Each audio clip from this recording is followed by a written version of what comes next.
Okay, so a very good evening, ladies and gentlemen, and a very warm welcome back to the Grand Salon once again. Now, this next gentleman is one of the world's leading volcanologists. He is a professor at Uppsala University, formerly of Trinity College in Dublin, and he has many, many fellowships to his name. So, ladies and gentlemen, please help me welcome to the stage Professor Val Troll.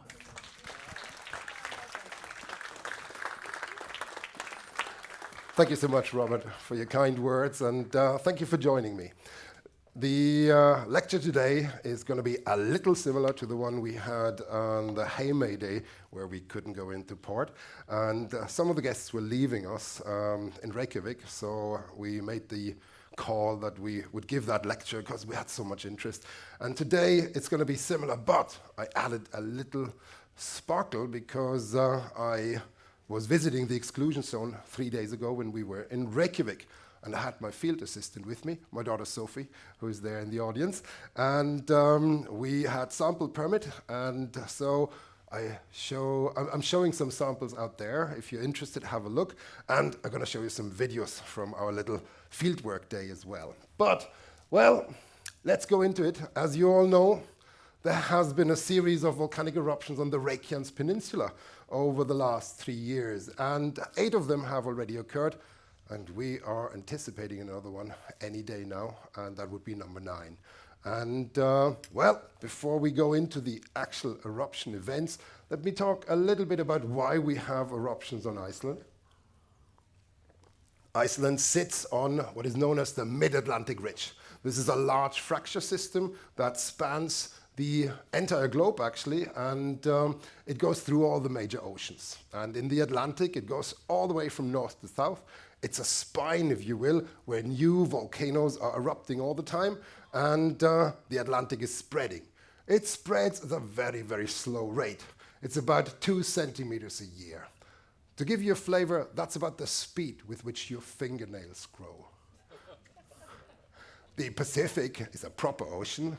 It actually spreads a lot faster, with about 7 to 8 centimeters a year. That's about the speed with which your hair grows.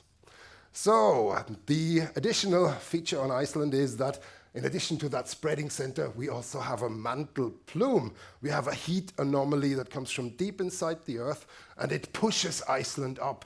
This is a bit like Hawaii, and this has been going on for many millions of years. And before the Atlantic spread apart, there was the landmasses of North America and Eurasia. They were together, and this is why we have actually Icelandic lava in Greenland. It's the dark areas there in East and West Greenland, and also in the British Isles, in Ireland and in the UK.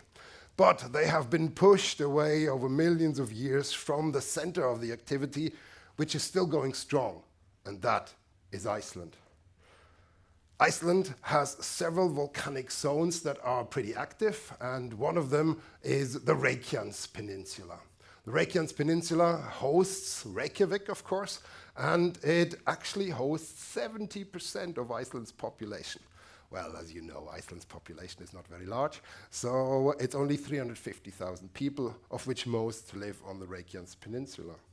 The Reykjanes Peninsula has several volcanic centers, and these are picked out here in the purple colors. We don't need to go into the details of this map, but the Fagradalsfjall volcano is one of these centers, and it's shown here in the little red box.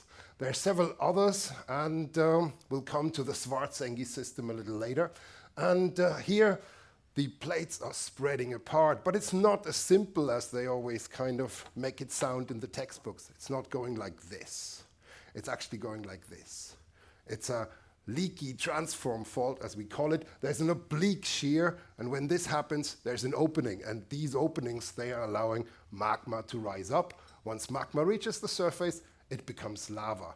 And these episodes of movement, of plate movement, they are episodic. They're not consistent. And it seems that on the Reykjanes Peninsula, there is a kind of geological rhythm. It's different to human rhythms, of course, because timescales are different for the Earth than it is for us and our lives. And here we have a geological sequence. The purple colors, they are eruption episodes of the different volcanoes on the Reykjanes Peninsula. and then we have gaps in between. Over the last 4,000 to 5,000 years, there was 3 major eruption pulses.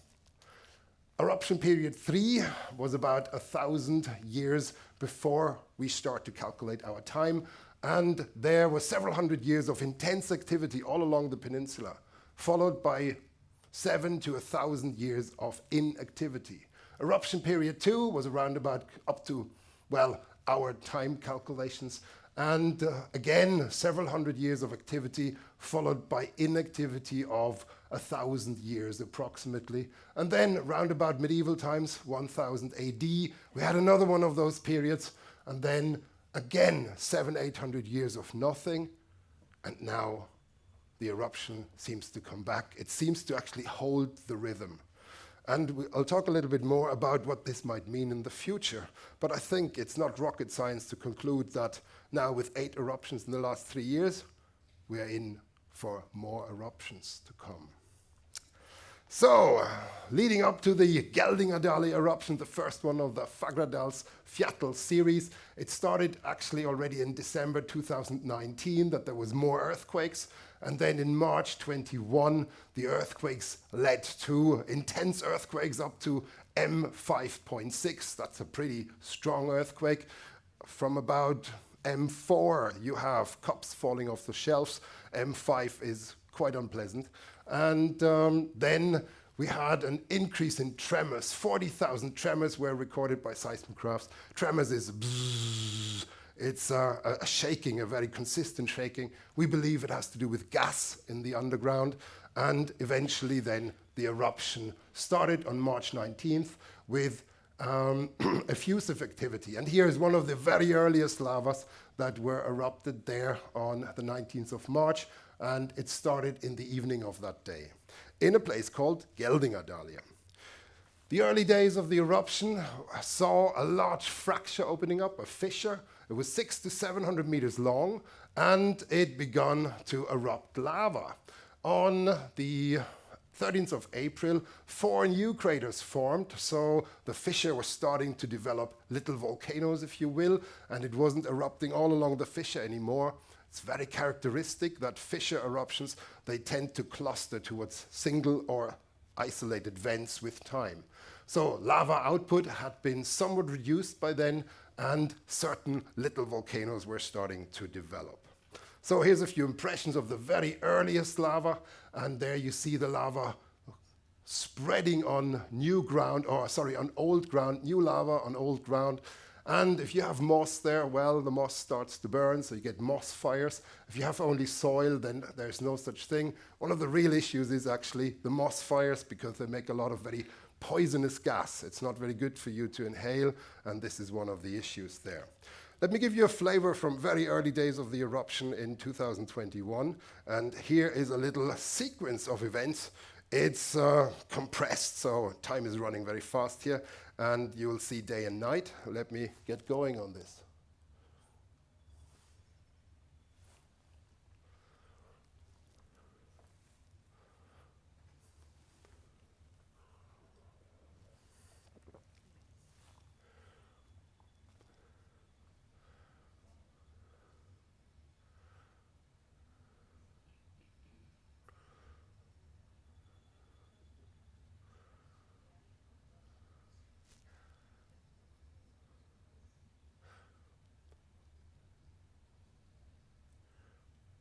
So you get the idea. The valley is filling up very rapidly. This was only the 3rd night, so this is only 3 days of the eruption, and the little volcano has grown quite substantially, and you see new lava pulses coming out, filling the valley very quickly. You can also see the raindrops on the camera, so Iceland is, well, it's not known for its good weather.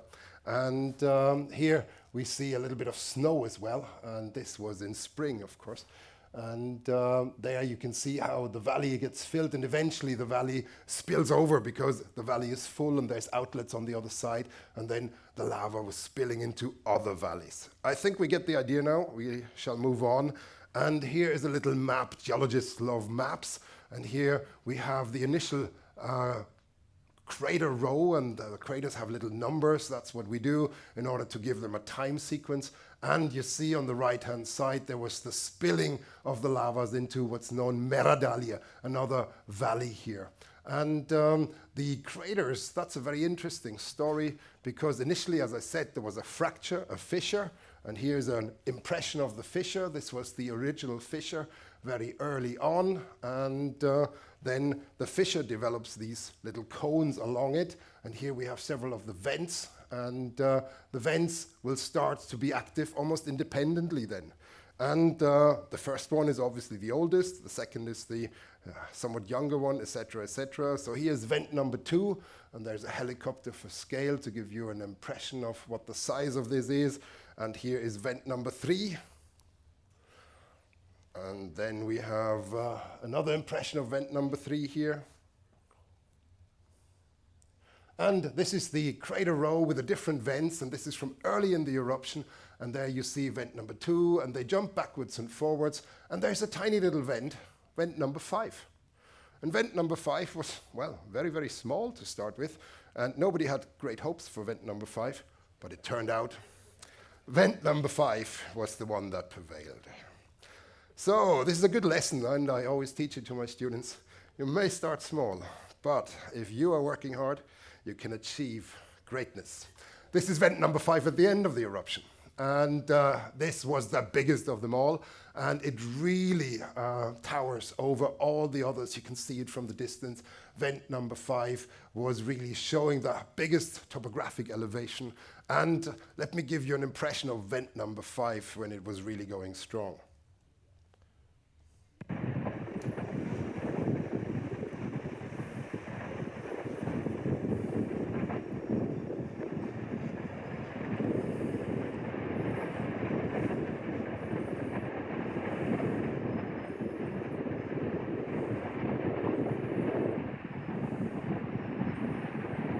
So here you see the fountains coming out from the vent itself, and at the bottom of the vent there's an outlet, and that's where the lava comes out, and that feeds the lava channels, the lava rivers, and they then migrate down into the valleys. So this is vent number 5 on a good day, and let me bring you here into this little sequence, and that is now looking into the vent itself. And I'd like to draw your attention to the top left of that video. Something's going to happen in a second. Yes. Oh, there it comes. Oh, wow. Did you just get that? Yes. So you see, my colleagues are talking while I was videoing, but this is a vent collapse, and this is actually quite common because these volcanoes are not very stable constructs. They're building up very rapidly. And here we are. So this is vent 5 when it was super active in summer of 2021, and it started to build a lava pond, a lava lake. The lake itself developed a rhythm later in that year, and this was intriguing, and we studied that a little bit. But here you see the vent is overflowing. When it cools, it develops a crust, but then a new pulse comes through and it's breaking the crust. Nowadays, we don't actually go into vents, we have drones, and here's a beautiful drone image. So here you can actually look into the lake of vent number 5, and it's overcrusting a little bit, but just on the right-hand side, there's a new pulse coming up, breaking through the crust, and eventually this is gonna lead to an eruption. We took a lot of time series images, and this is actually 2 images, one on the left, one on the right, and there's little time stamps there. This is literally minutes apart. So the topmost is 4 o'clock in the afternoon, 4:49, and then it goes down. The vent, the conduit seems to fill up, it overflows, and then it goes down from top to bottom. It's a difference of about 6 minutes or 7 minutes. And then a few minutes later on the right-hand image, 5:04, it starts to build up again, it overflows, and it goes down again. This rhythm was repeated for actually several days, and it was really bizarre. We offer an explanation why that is, and we think it has to do with gas bubbles in there, but we're still not entirely sure. So, spectacular observations, but we don't always have perfect explanations yet. So, the other feature that was happening is we learned a lot about lava ponds or lava pools, And this is not just in the vents, but actually there's lava pools forming outside the vents. Lava piles up and it makes these pools. And the pools can then overflow. And here's a few impressions of some of those pools. And these pools would then build up, they get quite thick, and then they spill out. And this is a little dangerous, these outbreaks, because you don't want to actually be too close if that happens. Once it spills, it's quite likely that lava is migrating into other valleys, and the topography in Iceland is quite steep in many places, and here you get some impressions of lava going down the valleys. Spectacular landscapes, really, really impressive, and there we see that lava might actually run down the hillsides, it cascades down, and this is then spreading out in the low grounds of the other valleys. On the left-hand side is the initial map I shown earlier, and towards the end of the eruption it looked more like in the right-hand side. There we have lava spilling into several other valleys. If you look at the map on the right-hand side, there's the coastal road. It's a very important connection road between Eyrarbakki and Selfoss and Grindavik, and there was concern that the lava might reach that road, but it did not. So there was good news, the road was not cut off. The valley just to the north of the road is called Nathagi, the nice pastures, and this is where people have obviously brought their sheep in order to spend the night, because it was pretty protected. And I'm going to show you a little sequence now of how the valley of Nathagi was filled, and I have a little video here.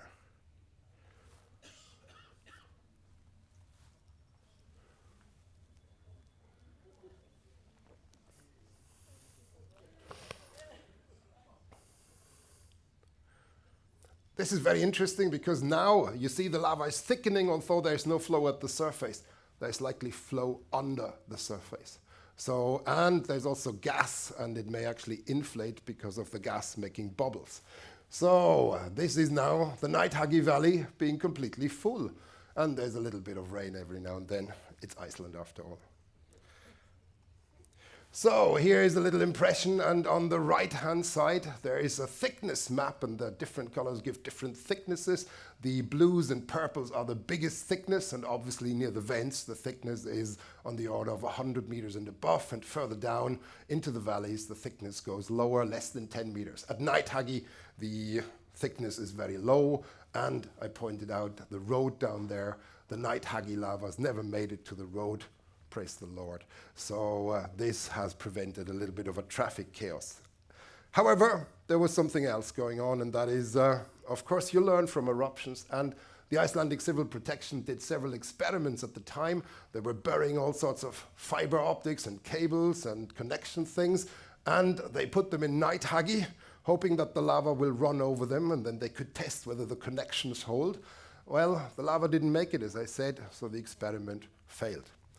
And the lesson was unfortunately not really successful, but another important thing that happened is there was experiments with lava barriers. And several lava barriers were produced, several types of lava barriers, steep, shallow, etc. And it turned out that lava barriers do have an effect if the lava is not coming too strong and it's not running too fast. And this turned out to be really useful for the events of earlier this year, and I'll come back to this a little later. Another important aspect is that in 2021, it was COVID. People didn't travel, and one of the biggest revenue sources in Iceland is, of course, tourism. People flocked to the eruption, and there's several claims that the eruption actually saved Iceland from a second bankruptcy. And literally thousands of people came, and the area was rather, well, there wasn't anyone living there, it wasn't very dangerous, so the authorities allowed people to go there. So you have all these YouTube videos where people have sausages on the lava and things like that. I personally think it's a little silly, although I have to admit I tried it myself at some point. So, but then the eruption stopped in autumn that year, and we thought it might be over, but no, it reappeared in August 22 in Meradali, in one of the valleys that was previously filled, and now we had another eruption at our hands. And here's a few impressions now of that eruption. And I'll come back to the lava sampling in a minute. But again, the eruption was very good for Iceland's industry. 10,000 people visited the eruption on the first day. Can you believe that? So people were gearing up, knowing that the eruption might come, and they were ready to go. So the 22 eruption came also with some deformation, and on the lower right-hand side is a satellite image. This is what we do. We have satellites going over the area multiple times. We stack these images. We get these deformation fringes, and that means the area was bulging up just prior to the eruption, and that tells volcanologists something is in the bush. And here's the map in red now on the right-hand side. That's the 22 eruption, the Meradali eruption. And it partly covered the older lavas, partly was also flowing onto new ground. Again, it started as a fissure. And here is the fissures in Meradali. And the fissures were cutting into the hillside. So we had a little bit of activity uphill. And today it almost looks as lava was flowing uphill, but that's of course not true. Lava generally doesn't do that. It was a fracture that opened up. And here in the next image, I'm looking at that fracture with my colleague, and we're posing there. You can see the big volcano, and just at the end of that fracture, there's a tiny little baby volcano. And that's the one on the right-hand side. It didn't become a big volcano, but you can actually study a baby volcano there. So here is the fracture, the original one, and this little tiny little vent here at the very end in the front of the image. That's where this little volcanic spatter cone formed, and there's my boot for scale. And you can actually look inside. It's really cute, I think. And the main volcano was a little further into the lava field, and here is me doing a selfie on August 10th. I couldn't resist. This was just the day I arrived. And you see the volcano is actually not really there.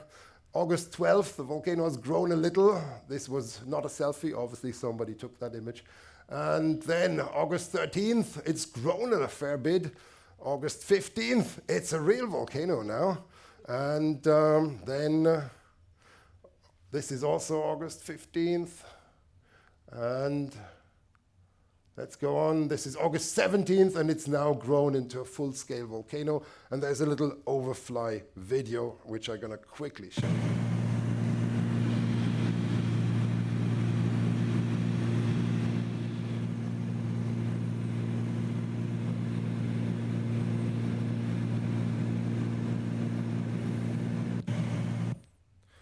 So the different eruptions then can be mapped, of course. Geologists love to do that. And there were several areas where lava was going onto new ground, but mostly the 22 lava was covering the previous year's lavas. Here's one of the sites where the lava is on new ground, and you see the lava is picking up bits and bobs from the substrate, and you can see chunks of rock inside the lava. And this is one of the tongues, and the vent is just behind that valley there. And this was lava spilling into a new valley. And here is one of those situations as a geologist. This is lava from 21, and you see the lava coming, the 22 lava, and you realize, whew, this might be the last opportunity for getting a sample from the 21 lava from this place. So you rush out and get it, and then you sit down, have your breakfast, and then an hour later, the new lava arrives. And then you take the new lava sample as well, so you get 2 samples in one shot. How convenient. And well, here's another of those places where the lava covers each other, but there's this other phenomenon that is burning moss, and this moss fire is very unpleasant. In 22, this was a really serious issue, and it led to closure of the area several times. And this was where the blue dot is here on the right-hand side. Lava can, of course, come with a lot of force, and the 22 lavas pushed on the 21 lava, and in many places it broke up the existing lava. So here you see broken up lava. This is the pressure from the new lava, and it breaks it up into large pieces. So here is broken up lava, and this is due to new lava erupting on top of it. Just a few impressions here. You can imagine the force behind this to break rock in this fashion. But it's good because you can actually look inside. And here we see the vesicles, the gas bubbles under the crust, and this is how the lava inflates at times. Gas cannot go through the hardened crust, and therefore it starts to kind of push the surface up. Well, geologists love to classify rocks, and we're really into that. So there's different rock types. They're chemically all the same, but there's, because of the eruption phenomena, there's different types of rocks. There's, of course, eruption rocks, i.e. pyroclastic rocks, pyroclastic broken by fire, and there's lava rocks, and there's different types of lava, and we don't have to go into details, but this is, of course, very, very interesting for us to see the transitions between all these different types. The images here on the left-hand side, the lower ones are electron microscope images. There we can identify even the tiny little crystals in the lava, and we can identify all the different forms of lava and pumice. And one really peculiar type of rock came about, and that was the golden pumice. Here is a piece of golden pumice in the field, and it's chemically identical to the black lava, but it's golden in color. It's a stunning rock. Well, people, of course, wondered, how can that be? It's chemically identical, but it looks entirely golden. And the answer is, it's like Coca-Cola. Here it is. The foam on top of Coca-Cola is the same as Coca-Cola, but it has a different color. It's because the light is refracted differently when you have a lot of vesicles in the foamy part, and that's why we have this different color. So that's my best explanation for the phenomenon. So now I'm going to say a few words about lava sampling, and here's a few impressions of the lava. And well, lava sampling requires a lot of experience and equipment. So this is a checklist for volcanologists. This is all the things you should bring. We don't have to go into details, but this is what you kind of bring to the field. But I tell you one thing, it looks great on this image, but when you're in the field, it's very different. So you actually realize, oh, we have to quench this lava. So you're looking at pots and pans and things like that. So here we are looking at the pots that we want to put the hot lava in and cool it. And then when you actually approach the lava, then you realize, oh, where's the wind coming from? How hot is the lava? All these kind of things. Wind, gas, escape routes, all of these things are rushing through your mind, and you have to deal with them. And you need to be geared up. Here's a gas meter, low down, to avoid gas traps. It gives you an alarm if there's too much gas or too little oxygen. And then you have a thermometer here. This is a laser thermometer allowing you to actually get a temperature of the lava. Then, of course, you need to hammer, because you need to, well, hammer the rock. And then you need goggles, because lava can spray, and you need a gas mask. And once you have all these things in place, that's when you can go and sample lava. So when the lava is cold and thin, it's a piece of cake, literally. So here is a colleague of mine and myself taking a lava sample in a thin, open area, thin lava, open area. It's simple enough to hammer it off and label it and put it in a bag. When the lava is runny and it's an open area, it's also pretty good. You can actually scoop it up with a hammer. And here we have a little bit of fresh hot lava on a hammer. The hammer was a bit rusty afterwards, though. So that's the price you pay. If you then want to sample lava inside valleys and the lava is thick, this is getting less easy. You need to actually have a lot more precautions, and you also need to be careful about not causing a fire yourself. And here we're actually kind of terminating a fire, a little fire there in the bottom right image.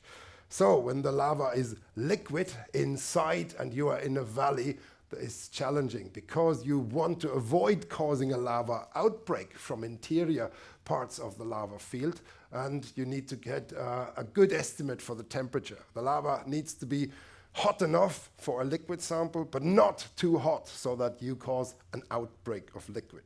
So you need to check this carefully, and then once you're confident you can actually sample it, you get ready, and this is us getting ready. And then I'm going to show you a little video of how we took lava samples earlier in the eruption. I'm going to take a lava sample now. It's a liquid lava sample, and it's going to come from this place there. So let's have a look if this works.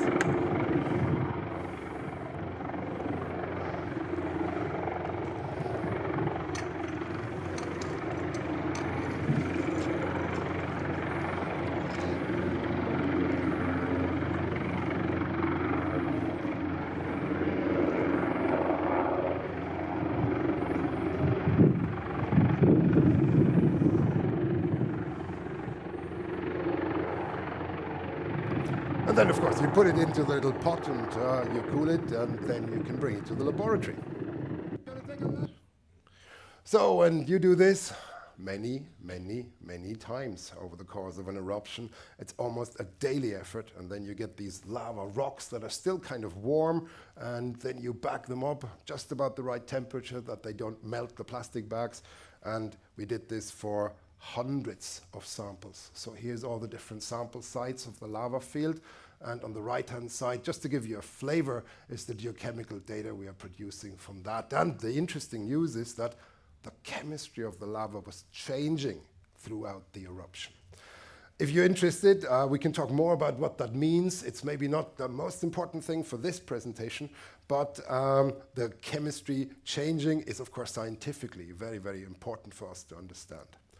So eventually, we came to write our little paper on the initial eruption, and we thought it was all over. This was published in June 22, but, well, no rest for the wicked. A few weeks later, the eruptions continue, and the next summer we had another eruption, the Little Rutor eruption. And here we have a little map on the right-hand side. The gray is Geldingadalur 21, Meradalur 22 is in blue, and in red we have the Little Rutor eruption. The vents shifted north, and eventually the three lavas actually met. So here is an impression of the Little Rutor vent and the lava field that was emerging from there. The lavas were traveling south, and here's the vent area, and this is actually a video. So on the top, on the bottom right, you can see a colleague of mine taking a picture, and you just see a little bit of lava fountaining. But if you take a drone and fly over this, inside the vent, the world is very different. So what looks like a tiny little fountain coming out is actually a boiling lava lake inside. So the Little Rutor eruption saw another major change, and this was really a game changer. And this was, we got these protective suits. And this was a donation by a steel manufacturing company, and they have been a game changer in the sense that, well, the sampling is still the same, but suddenly there was a huge interest on YouTube. So the suits look really cool. So, and some of our videos got literally tens of millions of views, and we got famous for that. So the technique is actually the same. We still scoop the lava up, but it looks a lot cooler. So, and a few impressions from Little Rutor 23. Here is the new lava running over the older lava. So the new lava approaches in 23, running over the 21 lava here. And eventually we have lava fronts coming in. So here's a lava front running over new lava. And here we have this wonderful situation. I'm standing on 21 lava. The 22 lava is visible to the left. It's the dark layer on the left. And then the 23 lava comes in from the right. And eventually these three lavas met. And there's one place in Meradalur where all the three lavas are lying on top of each other. And, well, we couldn't resist. We had to go there, and look at us. We are kind of triumphant here. This is the place where all the three lavas are stacked above each other. And just a few days ago, 3 days ago, I took my field assistant with me, and we had permit to go. And here is my field assistant, Sophie, my 16-year-old daughter, who is with me on the trip. And where it says volcano parking, that's where you should leave your car. But of course, we drive on. And Sophie is a very experienced field assistant because she was helping her dad already at a very young age. So here she is, a 4-year-old in San Francisco at a convention. And there she holds a tiny little piece of a Martian meteorite. You can see she's clearly impressed. Well, I'm not sure. But, so here, Sophie is with me in the field there, and there we are looking at the 21 lavas, and I think this should work. So, this is Sophie for scale, and the 21 lavas are still a little warm.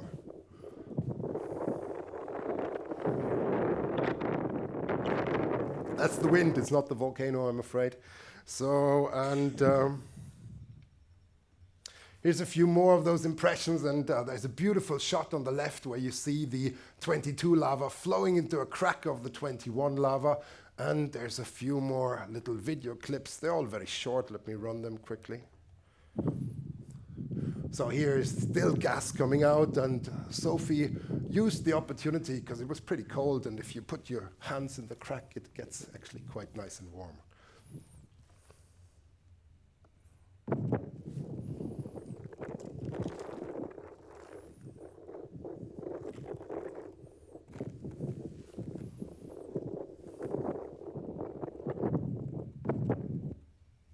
So now, having looked at the 21 eruption, I need to say a few words about hazards. And hazards and vulnerability, that is what makes disasters. It's an interesting concept that people talk about natural disasters, which is a no-no in the scientific world these days, because disasters come about from us being a little silly with things.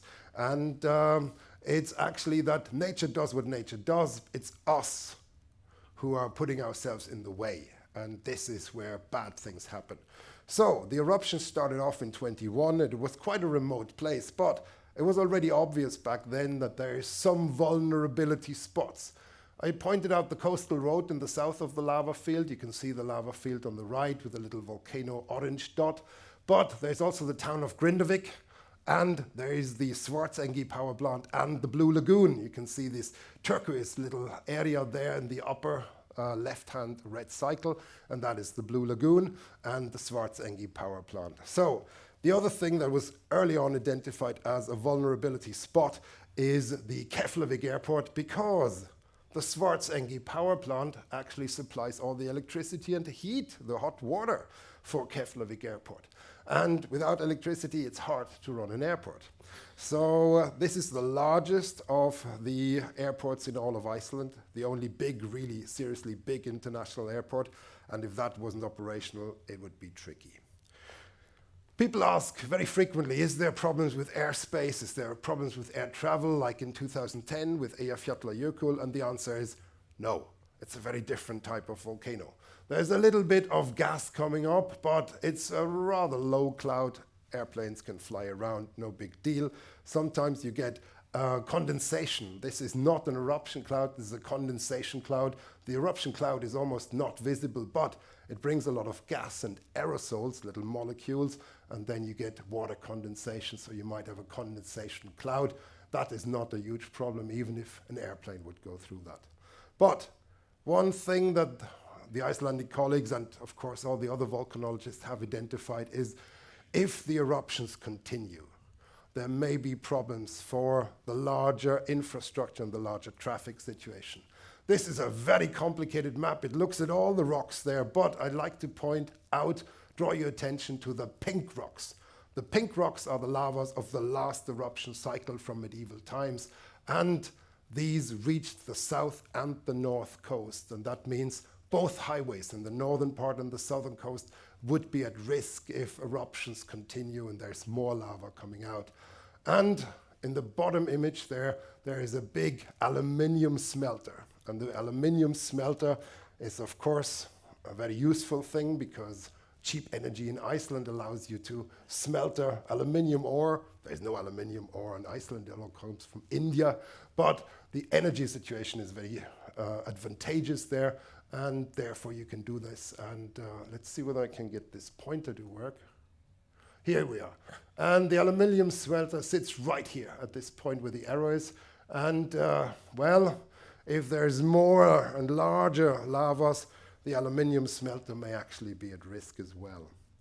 Should one of the highways be cut off, we're having the problem of the airspace or the airport not being particularly useful.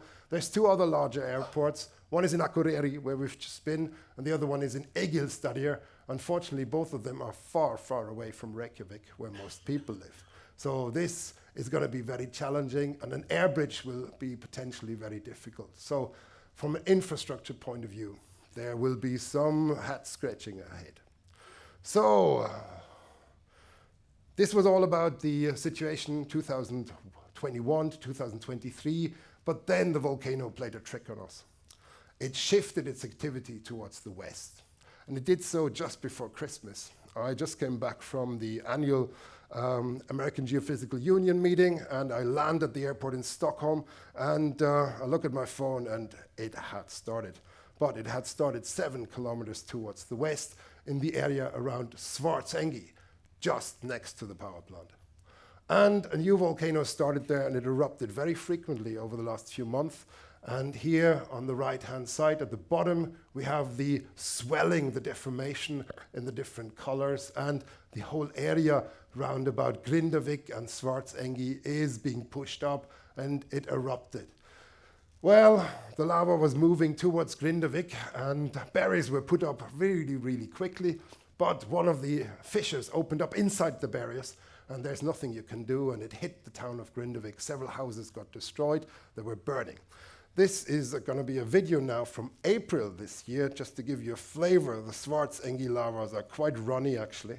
And here is an impression of lava close up.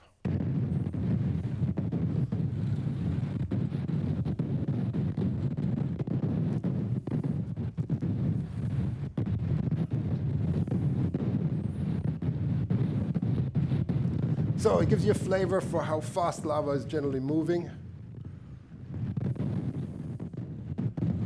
And while you can walk away from it, it's unstoppable.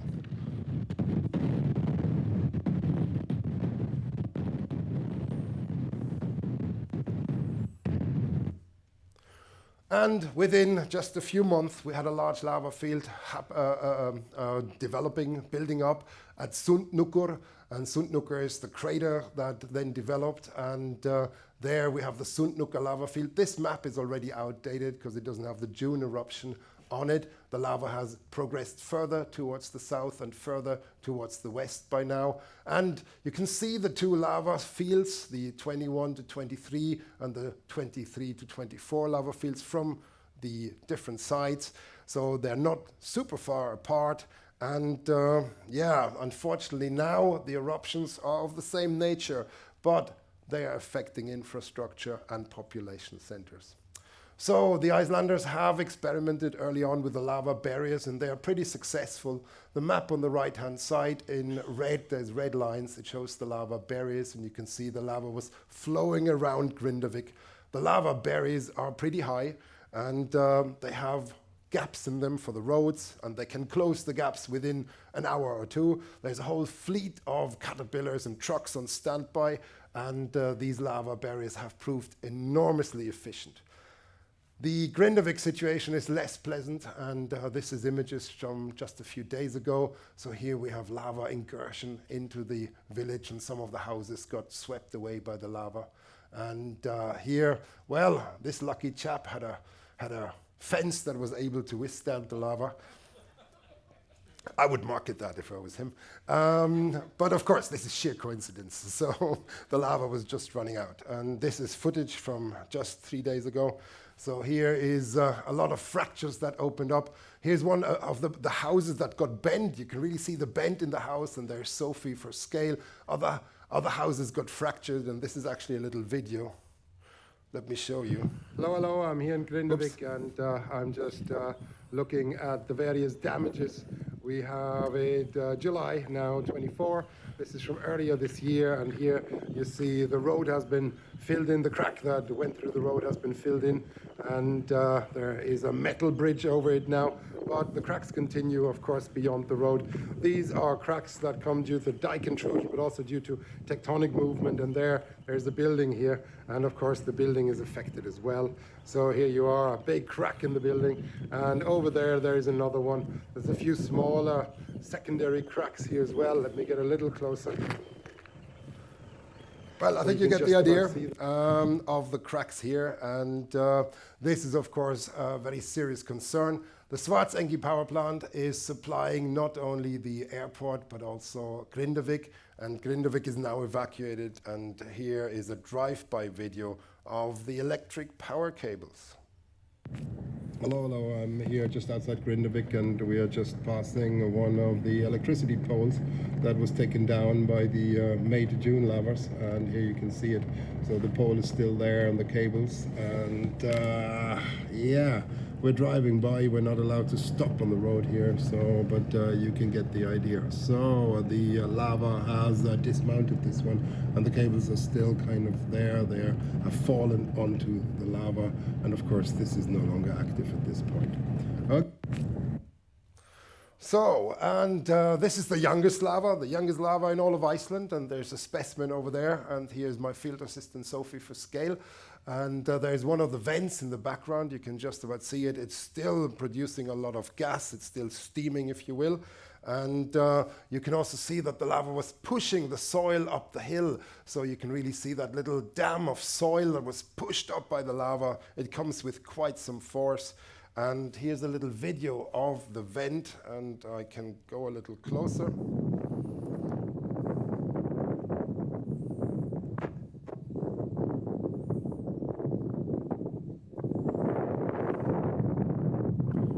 And this is probably going to be the vent that will erupt again, should it come to an eruption in the next few days.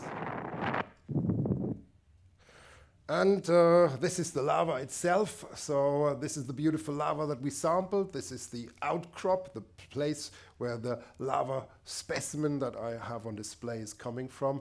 And I'll skip the video, but if you kind of look into the holes, there's still a lot of gas coming out there. So now a few concluding words towards the end. Here is the Svartsengi power plant and the Blue Lagoon, and in the background you see the Grindavik Road. The Grindavik Road has been overrun by lava 3 times already. The Icelanders are really good. They can actually build an improvised road within 2 days. So they are not very nice roads, but they work. And the issue is that the eruption sequence seems to kind of get more rapid now. Here is the different events in a timeline. The timeline is consistent, and the scale here is consistent, and you can see the Sundhnukur eruptions, they have become really rapid. Quick succession of small eruptions, and as I said, we're expecting another one very soon. And this lava road phenomenon is quite intriguing, and here's a little drive over the lava road, and this is from just a month ago.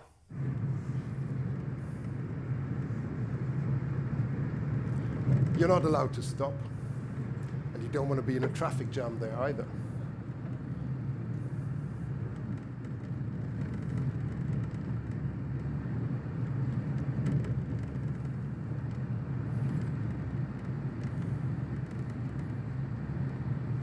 So that was that. Enough excitement. Let's talk about, for 2 more minutes, about what the new eruption might look like. And several people asked me, how can you actually predict that there's an eruption happening? And well, we see the swelling of the land, and the swelling allows us to make a little calculation of how much magma must be underneath the volcano. So the more swelling, the more magma there must be. It's not rocket science. How you calculate it might be rocket science, but the concept is simple. And here we can use that calculated magma volume and the days of the swelling, whenever the swelling starts. And on the left-hand side, you see different swelling episodes over the last half a year, and many of them lead to an eruption. Each of the stars is an eruption. Each of the squares is a swelling episode that did not lead to an eruption. Sometimes that happens. The current situation is the red line. The circle means we have no eruption yet, but it's swelling, and the swelling has already overtaken some of the previous eruptions. So this is a status from about 10 days or so ago. And here on the right-hand side, in the top, you see the swelling, and the swelling is larger already than it was in the previous eruptions. Let me bring that here. So the swelling is already, so, oops, it's very hard to get this arrow to the right spot. Here we are. So this is where we are right now, and this is again from about 10 days ago. So the swelling is likely a little higher now, and that means we are at the brim. The magma reservoir is full. And just today, the Iceland Met Office released this statement here: continued increased probability of another dike intrusion and volcanic eruption. And in the small print, it says it'll gonna happen very, very soon, most probably. So, luckily, we are here in the safest part of Iceland. The rocks here are very old. We didn't have any eruptions here for about 14 million years. So all is good and we're leaving as well, so it's all right. But one question I also get, that is, how about Reykjavik? Is Reykjavik in peril? Well, this was a good question, and one of the scientific editors from one of the major journals asked me, Val, can you say something about this? I met him in February and I said, yeah, I can try to work on this. So he invited me to write an article, and so we just published this a month ago. And here we put up these 3 hypotheses. They did little diagrams to the bottom. C, D, and E is the 3 hypotheses of how the subterranean magma field might actually look like. There could be a larger reservoir below the crust at the top of the mantle. There could be many small ones, and there could be one large one that spreads throughout the entire peninsula. The right-hand one would be very bad. The left-hand one is not very good. The middle one would be the best of all outcomes. Now, the good news is, oops. Oh, this is letting me down. No, the good news is the magma chemistry is identical. So we don't have a new volcano. It looks to be a small situation. It looks to be a small volcano. And this one is not coming up. I don't know what it's doing. Let's try to get out of here. Sometimes it works better if we are not in projection mode. No, it doesn't work. Unfortunately, it doesn't show up. Oh, here it is now. Super. So, and this is a seismic tomography. It's like a CT scan, and it shows that there is a magma reservoir at about 10 kilometers depth, and luckily, it's actually not that big. It's sufficiently big to cause eruptions, but it's not huge. So, if we want to kind of come back to my 3 hypotheses here, it is indeed this option that seems the most likely one, and that is actually good news. We can stay positive. So there is no magma under Reykjavik itself for now. And this means that Reykjavik should be safe for at least some time. But the other reality that geologists have to point out is ultimately, if this is anything to go by, there will be more eruptions in the area. And there is now 2 systems that are active, Sundhnukur and Fagradalsfjall. And if the others wake up as well, we may be in for one of those major eruption periods that could last hundreds of years and could produce many, many small eruptions. So that's the reality we are facing, and it's time to get ready for that. So I'd like to say thank you for your attention. And well, join me tomorrow if you like, because there I will talk about the good sides of volcanoes, because they're not all bad. Ladies and gentlemen, Professor Val Troll.